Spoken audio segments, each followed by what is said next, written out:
Us about what the Ravens are going to get in exchange for Flacco. My understanding is the Baltimore Ravens are getting a mid-round pick, possibly a fourth-rounder in exchange for Joe Flacco. And really not a surprise that the Ravens were going to deal him. We really knew this mid-season and toward the end of the season that it was going to be Lamar Jackson going forward. And the Ravens were going to move on from Flacco either way, either whether they would have to release him or whether they were going to be able to trade him.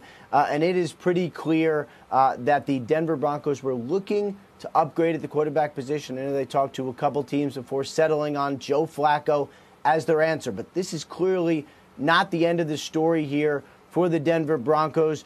First of all, they need to do a new deal for Flacco, and that is why Flacco himself had wanted to be involved in these discussions to know where he's going, to work out a new deal with his team, rather than just have the Ravens ship him somewhere, which they ended up doing.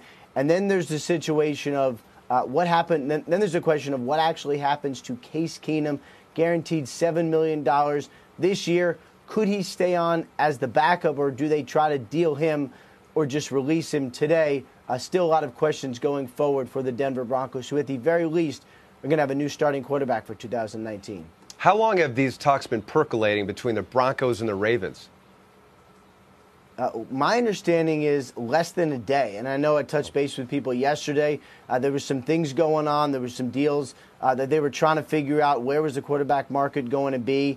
And then really last night and early this morning, it really hit its sort of crescendo, and the Broncos and Ravens got together and realized that this deal was possible and probably best for both sides. And now for the Ravens, they move on from a franchise quarterback. They get a lot of cap relief, about $10 million